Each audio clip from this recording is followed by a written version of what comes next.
First இது பண்ணுறதுக்கு ஒரு மிக்ஸி ஜாரில் 1 டீஸ்பூன் சீரகம் 1 டீஸ்பூன் மிளகு சேர்த்துக்கோங்க. இது கூடவே 1 டீஸ்பூன் மிளகாத்தூள் சேர்த்துக்கோங்க. தேவையான அளவு உப்பு சேர்த்துக்கோங்க. நான் 1 டீஸ்பூன் சேர்த்துருக்கேன். ஒரு சின்ன துண்டு இஞ்சி சேர்த்துட்டு இது நல்லா அரைச்சி எடுத்துக்கோங்க. எந்த அளவு முடியுமோ அந்த அளவுக்கு ஃபைன் பவுடராக அரைச்சி எடுத்துக்கோங்க. இப்போ இதில் தக்காளி சேர்த்துருங்க. தக்காளியோட மேல் பாகத்தை கட் பண்ணிவிட்டு ஒரு 3 தக்காளி சேர்த்துக்கோங்க. இப்போ இதை ஃபைன் பேஸ்ட்டாக அரைச்சி எடுத்துகிட்டு வேறு ஒரு பவுலுக்கு மாற்றிடுங்க. இப்போ இதில் ஒரு அரை கப் அளவு தண்ணி சேர்த்துக்கோங்க. நான் அதை மிக்ஸி ஜாரில் சேர்த்துருக்கேன். இதில் ஒரு அரை கப் அளவுக்கு ரவை சேர்த்துக்கோங்க. நல்ல பொடியான ஃபைன் ரவை சேர்த்துக்கோங்க. அரை கப் அளவுக்கு அரிசி மாவு சேர்த்துக்கோங்க. அரை கப் அளவு கோதுமை மாவு சேர்த்துக்கோங்க.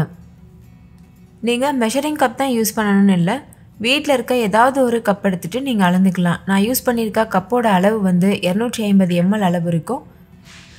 ஒரு கப் அப்படின்றது 250 ml. நான் சேர்த்துருக்க எல்லா பொருட்களும் அரை கப் அளவு சேர்த்துருப்பேன். ஸோ நீங்கள் அதுக்கு தகுந்த மாதிரி கணக்கு பண்ணி சேர்த்துக்கோங்க. இப்போ ஒரு விஸ்க் வச்சுட்டு இது நல்லா மிக்ஸ் பண்ணிக்கோங்க. கொஞ்சம் கூட கட்டிகள் இல்லாமல் நல்லா மிக்ஸ் பண்ணிடுங்க. இப்போ இதில் ஒரு கப் அளவு தண்ணி சேர்த்துக்கோங்க. அதாவது 250 ml அளவு தண்ணி சேர்த்துட்டு நல்லா இதை மிக்ஸ் பண்ணிடுங்க. நல்லா கலந்ததுக்கப்புறமா மறுபடிக்கும் ஒரு கப் அளவு தண்ணி சேர்த்து நல்லா மிக்ஸ் பண்ணிக்கோங்க. இப்போ பாருங்கள், இது நல்லா மிக்ஸ் பண்ணியாச்சு. இது இப்போ கரெக்டான கன்சிஸ்டன்சியில் இருக்குது. இந்த அளவுக்கு நல்லா தண்ணியாக இருக்கணும். அப்போ தான் நம்ம ஊற்றுற தோசை வந்து நல்லா மொறுமொருவாக நல்ல டேஸ்டியாக வரும். ஒருவேளை உங்களுக்கு கெட்டியாக இருக்க மாதிரி தெரிஞ்சிச்சுன்னா இன்னும் கொஞ்சம் தண்ணி சேர்த்து நல்லா கலந்துக்கோங்க. எந்த அளவுக்கு நீங்கள் தண்ணியாக மாவு கரைக்கிறீங்களோ அந்தளவுக்கு நல்லா மொறுமொறுப்பாக இருக்கும். நல்லா மிக்ஸ் பண்ணதுக்கப்புறமா இது கூட ஒரு கப் அளவு பொடியாக கட் பண்ணின வெங்காயம் சேர்த்துக்கோங்க. நான் பெரிய வெங்காயம் சேர்த்துருக்கேன். ஒரு கைப்பிடி அளவு பொடியாக கட் பண்ணினா கொத்தமல்லி இலைகளும் சேர்த்துட்டு நல்லா மிக்ஸ் பண்ணிடுங்க. கொத்தமல்லி இலை சேர்க்குறதுனால நல்ல வாசனையாகவும் நல்ல டேஸ்டியாகவும் இருக்கும். உங்களுக்கு நல்ல காரம் சாப்பிடுவீங்கன்னா நீங்கள் பொடியாக கட் பண்ணினா பச்சை மிளகாய் கூட சேர்க்கலாம். இப்போ நம்மளுக்கு மாவு தயாராகிருச்சு. நம்ம தோசை வார்த்து எடுத்துடலாம். அதுக்கு தோசை டவாவை நல்லா க்ளீன் பண்ணிக்கோங்க. தோசை டவா நல்லா சூடானதுக்கப்புறமா ஸ்டவ்வை மீடியம் ஃப்ளேமில் வச்சுட்டு இது போல் மாவை ஊற்றிடுங்க. அங்கங்கே இது போல் சின்ன சின்னதாக ஓட்டையாக இருக்கும். அது ஒன்றும் ப்ராப்ளம் இல்லை. அது ரொம்ப வந்து மொறுமொறுப்பு தன்மை கொடுக்கறதுக்காக தான் அந்த மாதிரி நம்ம பண்ணியிருக்கோம். கூடவே மாவு ரொம்ப தண்ணியாக இருக்கிறதுனால இந்த மாதிரி தான் தோசை வார்க்க வரும். நம்ம நார்மல் அரிசி மாவு தோசை போல் வராது. இப்போ இதை சுற்றிலும் 1 டீஸ்பூன் அளவு எண்ணெய் சேர்த்துக்கோங்க. நீங்கள் நெய் கூட சேர்த்துக்கலாம். நடுவுலையும் கொஞ்சமாக எண்ணெய் தெளிச்சிருங்க. பாருங்கள், இந்த மாதிரி. இப்போ நல்லா கலர் சேஞ்ச் ஆகிட்டு நல்லா மொறுமொருவாக வந்ததுக்கப்புறமா இதை நம்ம வெளியில் எடுத்துடலாம். இதோட கலர் பாருங்கள் நல்லா சேஞ்ச் ஆகிருக்கு. உங்களுக்கு பார்க்கும்போதே தெரியும் நல்ல மொறுமொருவாக இருக்குது. இந்த ஸ்டேஜில் இது போல் ஓரங்களை எடுத்து விட்டுட்டு நம்ம வெளியில் எடுக்க ஆரம்பிச்சிடலாம். உங்களுக்கு பார்க்கும்போதே தெரியுதுல்ல இது எந்த அளவு கிறிஸ்பியாக இருக்குன்னு. கலரும் பார்க்குறதுக்கே அட்டகாசமாக இருக்குது. டேஸ்ட்டும் ரொம்பவே அருமையாக இருந்தது. ஸோ கண்டிப்பாக ட்ரை பண்ணி பாருங்கள். இது செய்கிறதுக்கு அதிக நேரம்லாம் தேவைப்படாது. சட்டுன்னு ரெடி பண்ணிடலாம். இதை நீங்கள் இட்லி தோசை மாவு இல்லாத நேரத்தில் பிரேக்ஃபாஸ்ட்டுக்கு டின்னருக்கெலாம் ப்ரிப்பேர் பண்ணலாம். இது கூட தொட்டு சாப்பிட்றதுக்கு கெட்டியான தேங்காய் சட்னி ரொம்பவே டேஸ்டியாக இருக்கும். அதே மாதிரி கார சட்னியும் ரொம்ப டேஸ்டியாக இருக்கும். ஆனால் சட்னி நல்லா கெட்டியாக இருக்கணும். அப்போ தான் நல்லா டேஸ்டியாக இருக்கும். ஸோ கண்டிப்பாக நீங்களும் இதே மெத்தடில் ட்ரை பண்ணி பாருங்கள். வீட்டில் இருக்க எல்லாரும் கேட்டு வாங்கி விரும்பி சாப்பிடுவாங்க. அவ்வளோதான், நம்மளோட டேஸ்டியான நல்ல மொறுமொருவான கலர்ஃபுல்லான டொமேட்டோ தோசை சூப்பராக தயாராகிருச்சு. இதை நீங்கள் ஒரு டைம் செஞ்சு கொடுங்க. கண்டிப்பாக மறுபடிக்கும் செய்ய சொல்லி கேட்டு வாங்கி சாப்பிடுவாங்க. இதோட சுவை அந்த அளவுக்கு இருக்கும். ஃபஸ்ட் இந்த ரெசிபி பண்ணுறதுக்கு ஒரு மிக்ஸி ஜாரில் 1/4 கப் அளவு ரவை சேர்த்துக்கோங்க. இது கூடவே 2 டேபிள் ஸ்பூன் கடலை மாவு சேர்த்துக்கோங்க. இப்போ இது ரெண்டுத்தையும் சேர்த்து ஃபைன் பவுடராக அரைச்சிக்கோங்க. எந்த அளவுக்கு முடியுமோ அந்த அளவுக்கு அரைச்சா போதும். நான் இதில் யூஸ் பண்ணியிருக்க ரவை வந்து ஃபைனாக இருக்கும்ல அந்த ரவை, அதாவது நம்ம உப்புமா ரவை தான் யூஸ் பண்ணியிருக்கேன். இட்லி ரவை யூஸ் பண்ணல. இப்போ அரைச்ச பவுடரை ஒரு மிக்சிங் பவுலில் சேர்த்துக்கோங்க. இது கூட 1 கப் அளவு கோதுமை மாவு சேர்த்துக்கோங்க. நீங்கள் கோதுமைக்கு பதிலாக மைதா மாவு கூட யூஸ் பண்ணலாம். இப்போ கொஞ்சமாக உப்பு சேர்த்துக்கோங்க. சேர்த்துட்டு ஒரு விஸ்க் வச்சு நல்லா கலந்துக்கோங்க. விஸ்க்குக்கு பதிலாக நீங்கள் நார்மல் ஸ்பூன் வச்சு கூட மிக்ஸ் பண்ணிக்கலாம். நல்லா இது போல் மிக்ஸ் பண்ணதுக்கப்புறமா 1 கப் அளவு கெட்டியான தயிர் சேர்த்துக்கோங்க. இது கூடவே 1 கப் அளவு தண்ணி சேர்த்து நல்லா மிக்ஸ் பண்ணிக்கோங்க. முழுமையாக 1 கப் தண்ணியையும் ஒரே டைமில் சேர்த்துறாமல் கொஞ்சம் கொஞ்சமாக சேர்த்துட்டு இது போல் கலந்துகிட்டே இருக்கணும். நம்ம நார்மலாக தோசையெல்லாம் ஊற்றுவோம்ல அந்த மாதிரி ஒரு மாவு கன்சிஸ்டன்சியில் இந்த மாவு இருக்கணும். கொஞ்சம் கூட கட்டிகள் இல்லாமல் தேவையான அளவு தண்ணி சேர்த்து நல்லா கலந்துக்கோங்க. இப்போ பாருங்கள், தோசை மாவு பதத்துக்கு நல்லா மிக்ஸ் பண்ணியாச்சு. எனக்கு இந்த மாவுக்கு மொத்தமாக 1.25 கப் அளவு தண்ணி செலவாகிருக்கு. நீங்கள் யூஸ் பண்ணுற ரவையோட தன்மை பொறுத்து தண்ணி வந்து அதிகமாகவோ குறைவாகவோ தேவைப்படலாம். அதனால் தேவையான அளவு தண்ணி சேர்த்துட்டு மிக்ஸ் பண்ணிக்கோங்க. இந்த அளவு மாவு கன்சிஸ்டன்சி வந்ததுக்கப்புறமா மூடி போட்டு மூடிட்டு ஒரு 10 நிமிஷம் இதை அப்படியே ஊற வச்சுருங்க. ரவை வந்து நிறைய தண்ணி இழுக்கும், அதனால் இது நல்லா ஊறட்டும். 10 நிமிஷத்துக்கு அப்புறமா நம்ம இதை பார்க்கலாம். இப்போது 10 நிமிஷம் ஆயிடுச்சு. இதை நம்ம ஓப்பன் பண்ணிடலாம். இந்த நேரத்தில் மாவு கெட்டியாக இருக்க மாதிரி தோணுச்சுன்னா கொஞ்சமாக தண்ணி சேர்த்து தோசை மாவு கன்சிஸ்டன்சிக்கு கலந்துக்கோங்க. இப்போ இந்த மாவை 2 பகுதியாக பிரிச்சுக்கோங்க. நான் ஒரு பாத்திரத்தில் பாதி மாவு எடுத்துக்க போகிறேன். இது எதுக்காக 2 பகுதியாக பிரிக்கிறோன்னா, இதில் நம்ம இப்போ சோடா உப்பு சேர்க்க போகிறோம், அதாவது பேக்கிங் சோடா சேர்க்க போகிறோம். பேக்கிங் சோடாவை எல்லா மாவுலையும் ஒரே டைமில் சேர்த்து கலந்து தோசை சுட்டோன்னா ஆரம்பத்தில் நம்ம செய்யக்கூடிய ஒரு 4 தோசை கிட்ட கரெக்டாக நல்ல முறுமுறுப்பாக வரும். ஆனால் அதுக்கப்புறமா வரக்கூடிய தோசை எல்லாமே ரொம்ப சாஃப்டாக, கொஞ்சம் வந்து டெக்ஸ்சர் கரெக்டாக இல்லாமல் வரும். நம்ம நார்மல் கோதுமை தோசை எப்படி செய்வோமோ அந்த மாதிரி. ஆனால் இந்த மாதிரி பாதி பாதியாக மாவை பிரிச்சுட்டு ஃபஸ்ட்டு இந்த மாவில் ஒரு 1/4 டீஸ்பூன் அளவு பேக்கிங் சோடா இல்லைனா பேக்கிங் பவுடர் சேர்த்துட்டு நீங்கள் தோசை ஊற்றிட்டு அதுக்கப்புறமா மீதி இருக்க மாவில் மறுபடிக்கும் ஒரு 1/4 டீஸ்பூன் அளவு பேக்கிங் சோடா இல்லைனா பேக்கிங் பவுடர் சேர்த்துட்டு நீங்கள் வந்து தோசை சுடும்போது நீங்கள் சுடக்கூடிய ஒவ்வொரு தோசையுமே நல்ல முறுமுறுப்பாக கிறிஸ்பியாக ரொம்பவே டேஸ்டியாக வரும். நான் இப்போ இதில் ஒரு 1/4 டீஸ்பூன் அளவு பேக்கிங் சோடா சேர்த்து நல்லா கலந்துக்கிறேன். இப்போ நம்மளோட மாவு ரெடியாக இருக்குது. நம்ம தோசை சுட ஆரம்பிச்சிடலாம். இப்போ தோசை டவா சூடுபடுத்திக்கோங்க. இதில் கொஞ்சமாக எண்ணெய் சேர்த்துட்டு இதில் பாதியாக கட் பண்ணின வெங்காயத்தை நம்ம தடவிடலாம். நான் இன்றைக்கி இரும்பு கல்லில் பண்ணுறதுனால வெங்காயம் அப்ளை பண்ணுறேன். நீங்கள் நான்ஸ்டிக் டவாவில் பண்ணுறீங்கன்னா இந்த ப்ராசஸ் பண்ண தேவையில்லை. நார்மலாக நீங்கள் எப்படி தோசை சுடுவீங்களோ அதே போல் செய்யலாம். இரும்பு டவாவில் வெங்காயம் அப்ளை பண்ணிவிட்டு அதுக்கப்புறம் நம்ம தோசை செய்யும்போது ஒட்டாமல் வரும்.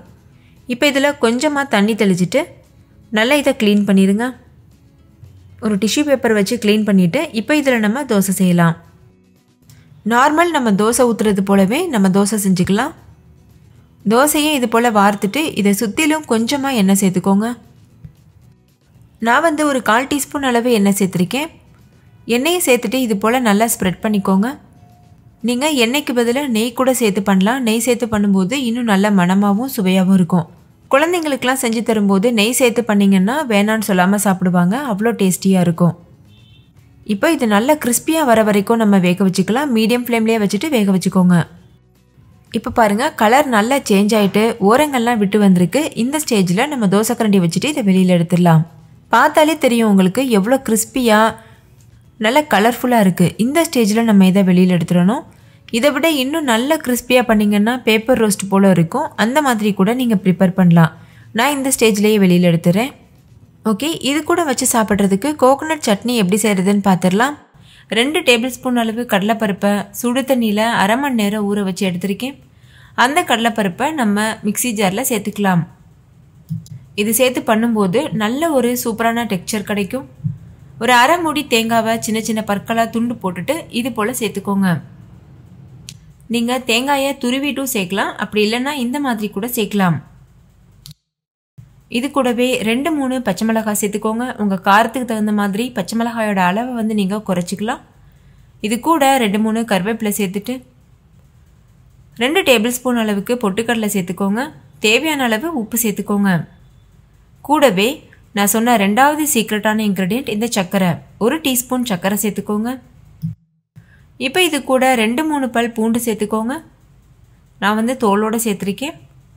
கூடவே 2 சின்ன சைஸ் துண்டு வந்து இஞ்சி சேர்த்துக்கோங்க. உங்களுக்கு தேவைப்பட்டதுன்னா நீங்கள் ஒரு சின்ன துண்டு புளி கூட வச்சு அரைக்கலாம். நான் வந்து புளி வைக்கலை. தேவையான அளவு தண்ணி சேர்த்துட்டு இதை நல்லா வந்து நைஸாக அரைச்சி எடுத்துக்கோங்க. இதோட டெக்ஸ்சர் பாருங்கள் எவ்வளோ பெர்ஃபெக்டாக இருக்குது. நம்ம இன்னும் கொஞ்சம் கூட இதில் தண்ணி சேர்த்து நம்ம மிக்ஸ் பண்ணலாம். பவுலில் சேர்த்துட்டு அதுக்கப்புறமா தேவையான அளவு நம்ம தண்ணி சேர்த்துக்கலாம். இல்லை உங்களுக்கு கெட்டி சட்னி பிடிக்கும்னா இப்படியே கூட நீங்கள் தாளிச்சிட்டு சர்வ் பண்ணலாம். இந்த 2 இன்க்ரீடியண்ட்டும் சேர்த்து கண்டிப்பாக செஞ்சு பாருங்கள், பெர்ஃபெக்டாக வரும். இப்போது மிக்ஸி ஜாரில் கொஞ்சமாக தண்ணி சேர்த்துட்டு லேசாக அலசிட்டு அந்த தேங்காய் சட்னியோட சேர்த்துருக்கேன். இப்போ ஒரு தடுக்கா பேன் வச்சுக்கோங்க. அதில் 1 டீஸ்பூன் எண்ணெய் சேர்த்துக்கோங்க. எண்ணெய் சூடானதும் 1 டீஸ்பூன் கடுகு சேர்த்துக்கோங்க. கடுகு பொரிஞ்சதும் கொஞ்சமாக உளுத்தம் பருப்பு, 2 வரமிளகாய், ஒரு கொத்து கருவேப்பிலை இதெல்லாம் சேர்த்துட்டு நல்லா வதக்கிக்கோங்க. இப்போ இந்த தாளிதத்தை வந்து நம்ம சட்னியோட சேர்த்துருங்க. சேர்த்ததுக்கப்புறமா நல்லா மிக்ஸ் பண்ணிக்கோங்க. இந்த ஸ்டேஜில் நீங்கள் உப்பு செக் பண்ணிக்கலாம். உப்பு தேவைப்பட்டதுன்னா நீங்கள் சேர்த்துக்கலாம். அவ்வளோதான் ஃப்ரெண்ட்ஸ், நம்மளோட டேஸ்டியான ரொம்பவே பெர்ஃபெக்டான தேங்காய் சட்னி சூப்பராக தயாராகிருச்சு. இப்போ தோசை கூட சட்னி வச்சு சர்வ் பண்ணிடுங்க. சுட சுட சர்வ் பண்ணும்போது நல்ல முறுமுறுப்பாக இருக்கும். கண்டிப்பாக ட்ரை பண்ணி பாருங்கள்.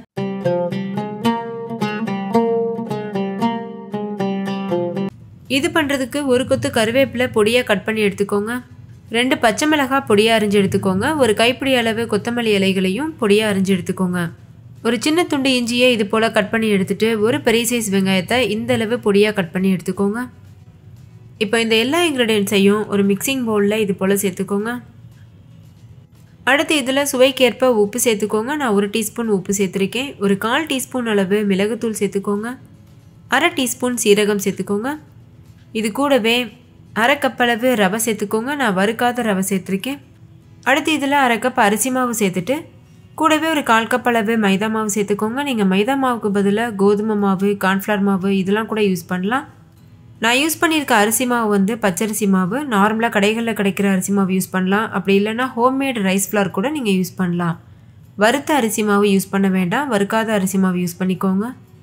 இப்போ இதெல்லாத்தையும் ஒரு டைம் நல்லா கலந்துட்டு 1 கப் அளவு தண்ணி சேர்த்து கரண்டி வச்சு நல்லா மிக்ஸ் பண்ணிக்கோங்க.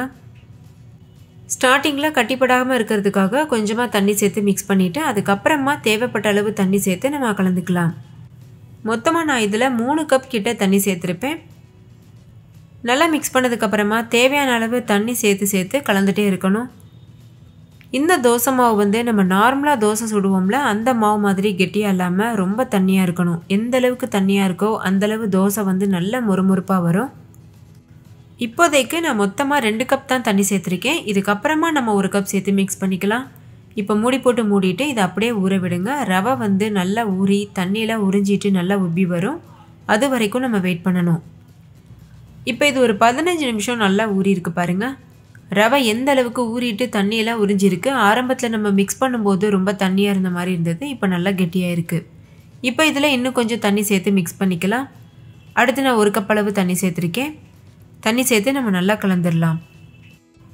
இப்போ பாருங்கள் தோசை மாவு எந்த அளவு தண்ணியாக இருக்குன்னு. இது வந்து கரெக்டான கன்சிஸ்டன்சி. இதுக்கப்புறம் நம்ம தோசை ஊற்ற ஆரம்பிச்சிடலாம்.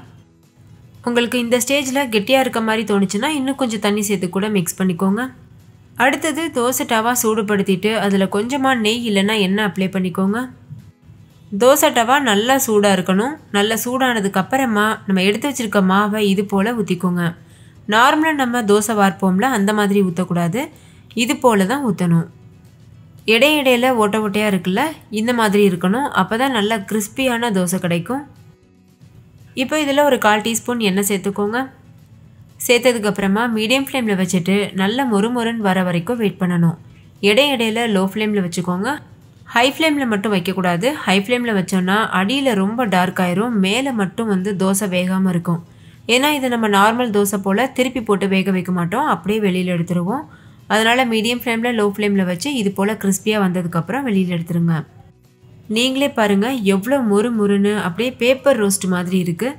இது ரொம்பவே சூப்பராக இருக்கும். ஸோ கண்டிப்பாக இதே மெத்தடில் ட்ரை பண்ணி பாருங்கள். உங்களுக்கு ஒரு வேளை சாஃப்டான தோசை தான் பிடிக்கும்னா இதுக்கு ஒரு ஸ்டேஜுக்கு முன்னாடியே நீங்கள் வெளியில் எடுத்துடலாம். எங்கள் வீட்டில் ரொம்ப முறுமுறுப்பான தோசை ரொம்ப பிடிக்குன்றதுனால நான் நல்ல முறுமுறுப்பாகிறதுக்கப்புறம் வெளியில் எடுக்கிறேன். அவ்வளோதான், டேஸ்டியான ரவை தோசை சூப்பராக தயாராகிருச்சு. இதே மாதிரி மீத இருக்க எல்லா மாவுலையும் நம்ம தோசை செஞ்சு எடுத்துடலாம். உங்களுக்கு தோசை கொஞ்சம் மிருதுவாக இருந்தால் பிடிக்கும்னா இந்த ஸ்டேஜில் வெளியில் எடுத்துருங்க. பாருங்கள் இப்போ நான் காமிக்கிறேன்ல இந்த மாதிரி இருக்கும்போது நீங்கள் வெளியில் எடுத்துடலாம். அப்போ கொஞ்சம் சாஃப்டாக இருக்கும். பொதுவாக ரவை தோசை வந்து நல்ல கிறிஸ்பியாக இருந்தால் தான் டேஸ்டியாக இருக்கும். ஸோ கண்டிப்பாக நீங்கள் வீட்டில் இதே மெத்தடில் ட்ரை பண்ணி பாருங்கள். இந்த தோசை கூட வச்சு சாப்பிட்றதுக்கு கார சட்னி அதுக்கப்புறமா தேங்காய் சட்னிலாம் பக்காவான காம்பினேஷனாக இருக்கும். ஸோ கண்டிப்பாக ட்ரை பண்ணி பாருங்கள். ஃபர்ஸ்ட் இந்த ரெசிபி பண்ணுறதுக்கு ஒரு மிக்சிங் பவுல் எடுத்துக்கோங்க. அதில் 1 கப் அளவு கோதுமை மாவு சேர்த்துக்கோங்க. கூடவே 1/2 டீஸ்பூன் அளவு உப்பு. இது ரெண்டுத்தையும் சேர்த்து நல்லா மிக்ஸ் பண்ணிட்டு தேவையான அளவு தண்ணி சேர்த்து தோசை மாவு பதத்துக்கு கரைச்சிக்கிறணும். தோசை மாவை விட கொஞ்சம் தண்ணியா இருக்க மாதிரி பார்த்துக்கோங்க. ரொம்ப கெட்டியா இருக்கக்கூடாது. அப்படி கெட்டியா இருந்ததுன்னா தோசை மொறுமொறுப்பா இல்லாம ரொம்ப கொழ கொழப்பா இருக்க மாதிரி இருக்கும். ஒரே நேரத்துல எல்லா தண்ணியும் சேர்த்துடக்கூடாது. தேவையான அளவு தண்ணி சேர்த்து மிக்ஸ் பண்ணிட்டே இருக்கணும். அவ்வளவுதான். இப்ப பாருங்க, நல்லா மிக்ஸ் பண்ணியாச்சு. இதுதான் கரெக்டான கன்சிஸ்டன்சி. நம்ம நார்மலான தோசை மாவு கொஞ்சம் கெட்டியா இருக்கும்ல, அதை விட கொஞ்சம் தண்ணியா இருக்கணும். இப்ப நம்மளுக்கு தோசை மாவு தயாராயிருச்சு. இதை ஒரு ஓரமா வச்சிருங்க. இது 20 நிமிஷம் அப்படியே ஊறட்டும். அதுக்குள்ள நம்ம கடைகள்ல கிடைக்கக்கூடிய அளவு டேஸ்டியான கார சட்னி எப்படி செய்யறதுன்னு பாத்துடலாம். சட்னி ப்ரிப்பேர் பண்றதுக்கு ஒரு கடாய் சூடுபடுத்திக்கோங்க. அதுல 1 டேபிள் ஸ்பூன் அளவு எண்ணெய் சேர்த்துக்கோங்க. எண்ணெய் நல்லா சூடானதும் 1 டேபிள் ஸ்பூன் அளவு உளுந்து லேசா கலர் மாறினதும் 3 வரமிளகாய், 4 பச்சை மிளகாய் 2 கீறிட்டு சேர்த்துக்கோங்க. சேர்த்துட்டு இது நல்லா வறுத்து விடுங்க. அடுத்து இதுல 10-15 பூண்டு பற்களும் சேர்த்துட்டு மிதமான சூட்ல வச்சு நல்லா வறுத்துக்கோங்க. அதுக்கப்புறமா இதுல ஒரு கைப்பிடி அளவுக்கு கருவேப்பிலை சேர்த்துக்கோங்க. சேர்த்துட்டு இதையும் நல்லா வறுத்துக்கோங்க. நீங்க கருவேப்பிலைக்கு பதிலா ஒரு கைப்பிடி புதினா இலைகள் சேர்க்கலாம். அப்படி இல்லைன்னா கொத்தமல்லி இலைகள் கூட சேர்க்கலாம். இல்ல இது 3மே ஒவ்வொரு கைப்பிடி அளவு கூட சேர்க்கலாம். இப்ப இது நல்லா வறுத்ததுக்கு அப்புறமா ஒரு பெரிய சைஸ் வெங்காயத்தை 4 கீறிட்டு சேர்த்துக்கோங்க. சேர்த்துட்டு இதை ஒரு தடவை நல்லா கலந்துக்கோங்க. அதுக்கப்புறமா இதுல 3 பெரிய சைஸ் தக்காளிய பெரிய பெரிய பீசஸா நறுக்கிட்டு அதையும் சேர்த்துக்கோங்க. நீங்க இத முழு தக்காளியா கூட சேர்க்கலாம். சேர்த்துட்டு இதையும் நல்லா வறுத்துக்கோங்க. ஃப்ளேமை வந்து மிதமான தீலையே வச்சு வறுத்துக்கணும். ஹை ஃப்ளேம்ல வச்சீங்கன்னா சீக்கிரமா கரிஞ்சிரும், டேஸ்ட் கிடைக்காது. கடைசி இதுல ஒரு சின்ன துண்டு புளியும் சேர்த்துட்டு இதை மிதமான தீலையே வச்சுட்டு நல்லா வறுத்துக்கிறணும். நம்ம சேர்த்திருக்க தக்காளி நல்லா சாஃப்ட் ஆயிட்டு அதோட தோலெல்லாம் நல்லா சுருங்கி வரணும். அந்த அளவுக்கு வறுத்துக்கோங்க. இந்த பொருட்கள் எல்லாமே முழுமையா வேகணும்னு அவசியம் கிடையாது. கொஞ்சம் பச்சையா இருந்தாதான் டேஸ்ட் நல்லா இருக்கும். இப்ப பாருங்க, தக்காளியுடைய தோல்ல நல்லா சுருங்கிட்டு ரொம்ப சாஃப்ட் ஆயிடுச்சுல. இந்த டைம்ல ஸ்டவ் ஆஃப் பண்ணிட்டு இதை முழுமையா ஆற வச்சிருங்க. இது நல்லா ஆறினதுக்கு அப்புறமா நம்ம ஒரு மிக்சி ஜார்ல இதை சேர்த்துக்கிறலாம். இப்போ இது நல்லா ஆறிடுச்சு. மிக்சி ஜார்ல போட்டு நல்லா இதை நல்லா அரைச்சுக்கிறலாம். இதுக்கு நீங்க தண்ணி சேர்க்க தேவையில்லை. தக்காளியில இருக்க தண்ணியே போதுமான அளவா இருக்கும். கொஞ்சம் கெட்டியா இருந்தாதான் இந்த சட்னி டேஸ்டா இருக்கும்.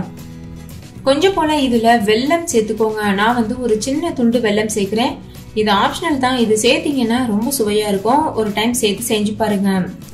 கடைசியா இதுல சுவைக்கேற்ப உப்பும் சேர்த்துட்டு இது நல்லா நைஸா அரைச்சுக்கோங்க. அவ்வளவுதான் ஃப்ரெண்ட்ஸ், இதை நல்லா அரைச்சாச்சு. இந்த அளவு கன்சிஸ்டன்சில இருக்கணும். இப்ப இந்த சட்னியை தாளிச்சிடலாம். நம்ம ஏற்கனவே சட்னிக்காக வதக்கின அதே கடாயில 1 டேபிள் ஸ்பூன் அளவு எண்ணெய் சேர்த்துக்கோங்க. எண்ணெய் சூடானதும் அதுல தாளிதம் பொருட்கள்லாம் சேர்க்கணும். கொஞ்சம் போல கடுகு, ஒரு 1/2 டீஸ்பூன் சீரகம், 1/2 டீஸ்பூன் உளுந்து இதெல்லாம் சேர்த்துட்டு கடுகு நல்லா பொரியறது வரைக்கும் வேக விடுங்க. கடுகு நல்லா பொரிஞ்சதுக்கு அப்புறமா 2 கொத்து கருவேப்பிலையும் சேர்த்துட்டு அதையும் நல்லா பொரிய விடுங்க. தாளிதம் எல்லாம் நல்லா பொரிஞ்சதுக்கு அப்புறமா நம்ம ஏற்கனவே அரைச்சு வச்சிருக்க சட்னியை சேர்த்துடணும்.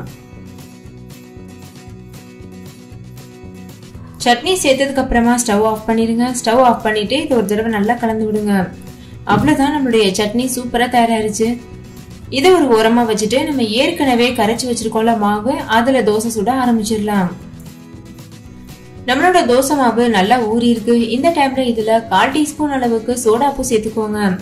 சேர்த்துட்டு இதை நல்லா கலந்துக்கோங்க. நீங்க சோடாப்பூக்கு பதிலா ஈனோ கூட சேர்க்கலாம். ஈனோ சேர்க்கறதா இருந்தா ஒரு 1/2 டீஸ்பூன் அளவு சேர்த்துக்கோங்க. சேர்த்துட்டு இதை நல்லா மிக்ஸ் பண்ணி விடுங்க. இப்போ நல்லா வந்து தோசை டவா சூப்பரா சூடாயிருச்சு. சூடானதுக்கு அப்புறமா இதுல கொஞ்சம் போல தண்ணி தெளிச்சு தோசை டவாவை ரெடி பண்ணிடுங்க.